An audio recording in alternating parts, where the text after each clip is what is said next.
Hi guys, today we are covering the most important MCQ of nature and scope of economics from CA Foundation. Here we are only covering the most important MCQ for your exams. So let's get started without wasting any much time. So the first question is economics is a science which deals with wealth. ये किसने कहा था? ये मतलब किसने कहा था? तो इस ये तो रटा रटाई क्वेश्चन है. इस ये कहा था एडम स्मिथ ने. टिक लगा देते हैं. एडम स्मिथ ने कहा था.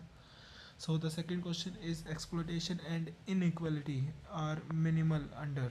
यानी कि जो एक्सप्लोइटेशन है और इनक्वालिटी है वो सबसे कम किस टाइप की इकोनॉमिक्स में होती है?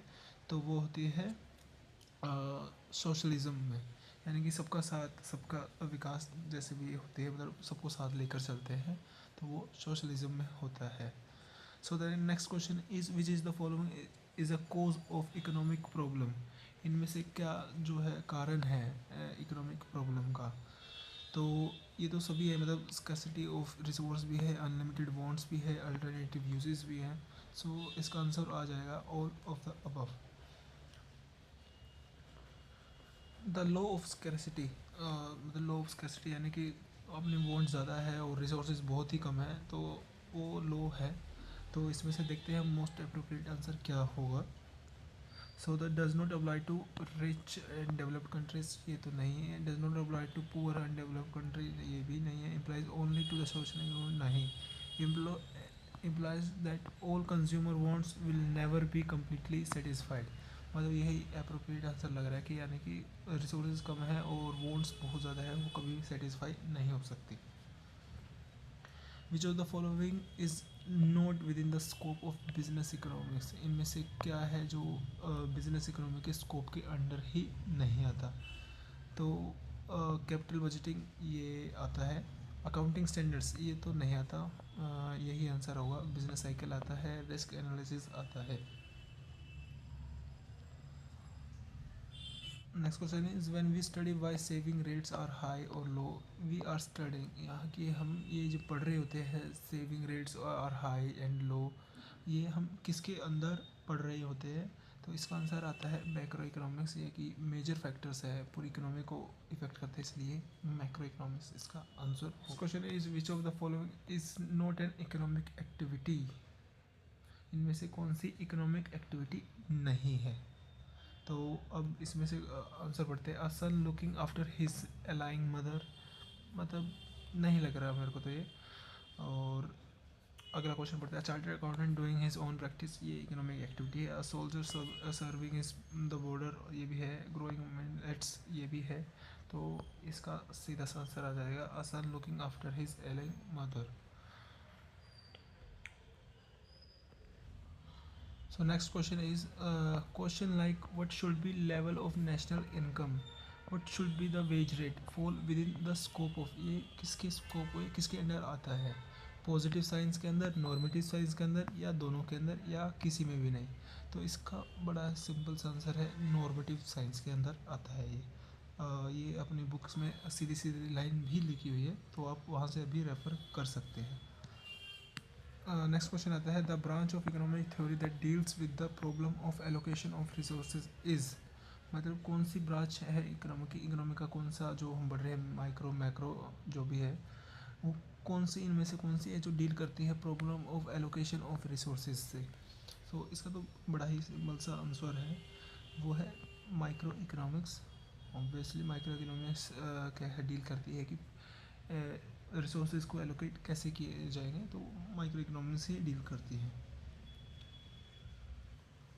So the next question is which of the following is consider production in economy. इनमें से प्रोडक्शन किसे मानेंगे इकोनॉमी के अंदर?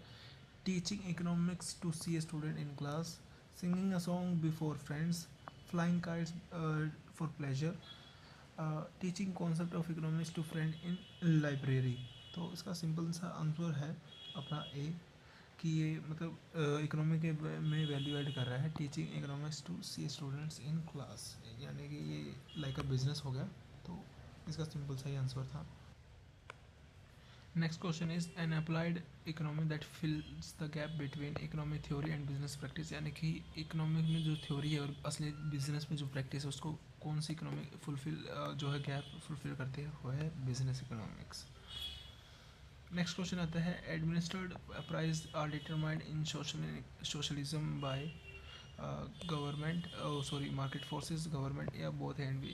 सिंपल सा आंसर है यार, गवर्नमेंट ही करती है जो भी करती है इसके अंदर, तो गवर्नमेंट का फुल कंट्रोल होता है इसमें।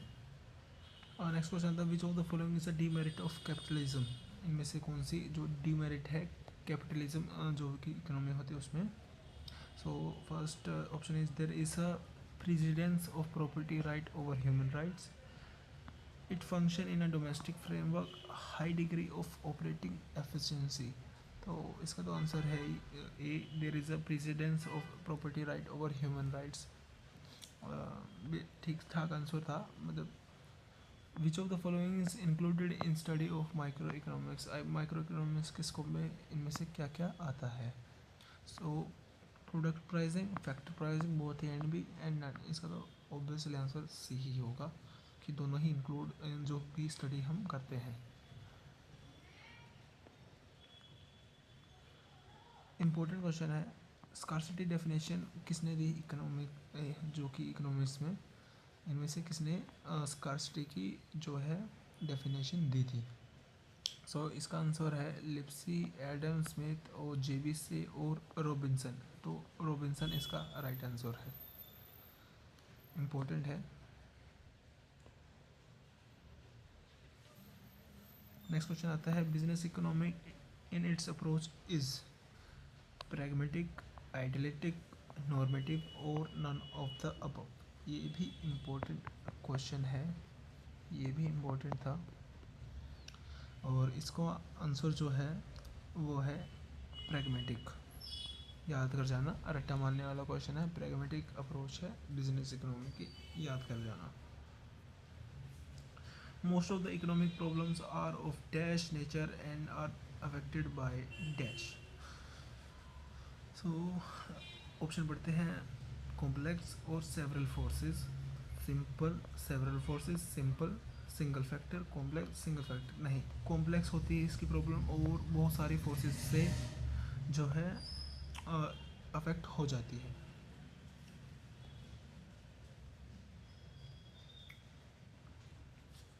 The survival and success of any business depends on sound of mind, environment, decision and none of the above. तो इसका आंसर है डिसीजन से, कि जो सर्वाइवर है सक्सेस है बिजनेस का, वो हम जो डिसीजन लेंगे उस पर ही डिपेंड करता है। तो इसका आंसर सी हो जाएगा।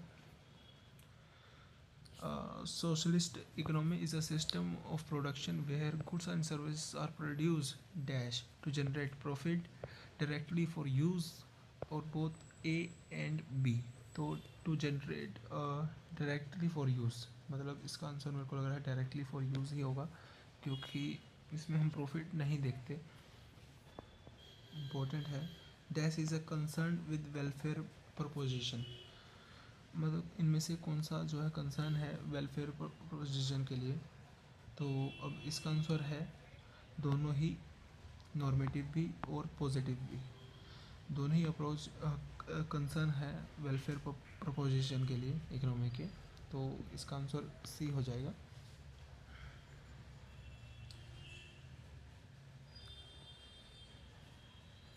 The regulatory mechanism in market system is self interest, private property, competition या स्पेशलाइजेशन। सो इसका आंसर आता है प्राइवेट प्रॉपर्टी, यानी कि मार्केट की फोर्सेस है प्राइवेट प्रॉपर्टी। आराम से आप याद रख लोगे इसको, और मतलब ज़्यादा इसमें कुछ था नहीं। Which one of the following does not follows capitalist economy, इनमें से कौन सी कैपिटलिज्म को जो है इकोनॉमिक है वो फॉलो नहीं करती। सो पहला है यूएसए, यूके, जर्मनी, इंडिया। तो इसका तो आंसर सबको पता ही होगा, इंडिया ही है, कि हमारी कैपिटलिस्ट इकोनॉमी नहीं है, अपनी मिक्स्ड इकोनॉमी है। तो बेसिक आंसर था इसका। तो under which system freedom of choice is an advantage. इनमें से कौन सी इकोनॉमी के अंदर फ्रीडम ऑफ चॉइस इज जो है एडवांटेज है? इम्पोर्टेंट क्वेश्चन है। सो इसका राइट आंसर आता है कैपिटलिस्टिक जो कि इकोनॉमी है उसके अंदर फ्रीडम ऑफ चॉइस एक एडवांटेज की तरह निकल कर आता है। Business economy is a dash science art both science and arts. तो इसका आंसर तो सबको पता ही होगा, both science and arts. Which one is not a characteristic of capitalist economy? Profit motive, income inequality, free employment या फिर collective ownership. सो इसका answer आता है कलेक्टिव ओनरशिप। ये एक फीचर नहीं है कैपिटलिस्ट इकोनॉमी का, इसके अंदर कलेक्टिव ओनरशिप नहीं होती। Capitalist economy uses dash as principle means of allocation of resources. So इनमें से कौन सी है जो कैपिटलिस्ट इकोनॉमी यूज़ करती है एज अ प्रिंसिपल और means of allocation of resources? So इसका राइट आंसर आता है प्राइसेस। प्राइसेस को यूज़ करती है। Economic problems arises due to wants are unlimited, resources are limited, alternative. इसका ऑल ऑफ दिस आंसर है। One is the feature of Marshall. इनमें से कौन सा मार्शल का फीचर है? Limited and scarce men study of wealth as well as study of man, study of allocation of resources. इनमें से इसका आंसर आता है study of wealth as well as study of man. ये भी इम्पोर्टेंट क्वेश्चन है। ये इम्पोर्टेंट क्वेश्चन है। Adam Smith published his masterpiece An Inquiry into the Nature and Cause of Wealth of Nations in the year। कौन से year में हुआ था? तो इसका सीधा सा आंसर है, रट्टा मारना है आपको, 1776। ये इसका आंसर है। इम्पोर्टेंट क्वेश्चन है, अच्छे से करके जाना। Which one of the following does not suggest a macro approach for India? Determining of GNP of India, finding cause of failure of ABC Limited, identifying the causes of inflation in India, analysis the cause of failure of industry privilege और large तो इसका answer सीधा सा ये हो जाएगा। बड़ा ही easy question था। The USSR is an example of a socialist economy. The central problem in every society is to ensure minimum level of income, to allocate resources in a much manner unlimited wants are satisfied, to ensure the production occurs in the most efficient manner, to provide job to every job seeker। तो इसका answer आ जाएगा B, to allocate resources in such a manner that unlimited wants are satisfied in the best way। इनमें से बताना है कि कौन सी स्टेटमेंट फॉल्स है। The resources are limited true है। रिसोर्सेज के अल्टरनेटिव यूज़ है। If resources are unlimited peoples want able to satisfy all their wants, बिल्कुल सही है। और डी आता है the economic problem arises because resources are only single use, ये फॉल्स है। इसका आंसर डी हो जाएगा। Which of the following macroeconomic factor is considered in business economy? तो इसका सीधा सा आंसर है all of the work, business cycle, prices, investment, सभी कंसीडर करते हैं भाई। नेक्स्ट क्वेश्चन आता है business economy in the help of advance tools like dash enables to firm arrive at the best course of action for optimum utilization of available resources, accounting, finance, linear programming, marketing. Important question है, याद करके चले जाना, linear program. Important question है। Positive science क्या explain करती है? What is, what ought to be, what is right और रॉन्ग और नन ऑफ द अबव। इसका आंसर आ जाएगा ए। व्हाट इज को एक्सप्लेन करती है positive science. Which of the following is a normative science statement? इनमें से कौन सी स्टेटमेंट है जो नॉर्मेटिव साइंस को बिलोंग करती है?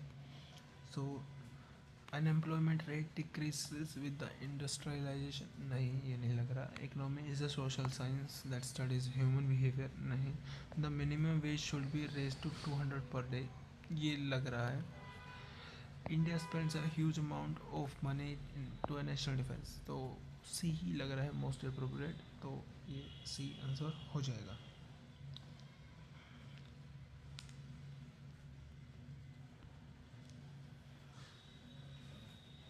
पॉजिटिव इकोनॉमी का एग्जांपल इनमें से कौन सा होगा? तो पढ़ते हैं एक एक स्टेटमेंट को। Analysis of relationship between price of food and quantity purchased, ये बिल्कुल लग रहा है, यही लग रहा है पॉजिटिव साइंस में। तो determining how much income each person should be guaranteed, नहीं। Determining fair price of good, नहीं। Deciding how to distribute output of economy, नहीं। तो इसका आंसर ए ही हो जाएगा। Business economy relies heavily on the technique of, तो ये एक अच्छा क्वेश्चन है, इम्पोर्टेंट है। So micro economics macro normative और economic discipline only. Micro economics अभी हमने पढ़ा भी था। इम्पोर्टेंट क्वेश्चन है, the author of nature and cause wealth of nations are given by Adam Smith. याद कर लेना, इम्पोर्टेंट क्वेश्चन है, पहले भी कवर किया था। Large production of dash goods would lead to higher production in future. Consumer goods, capital goods, agriculture goods, public goods. तो obviously capital goods large production के मतलब और प्रोडक्शन करने के काम आएगा। लास्ट क्वेश्चन आता है, which is the first book of economy named as. Which is the first book of economics named as. Wealth of nation, economic, nation of wealth, political economy. इसका सिंपल सा answer है wealth of nations, ये answer है। And thanks for watching for this video. Here we have covered the most important question of the first chapter, nature and scope of economy. I hope you like the video, and I will be uploading more videos like this of the remaining chapter. So do subscribe my channel for the future updates. Thanks for watching, guys.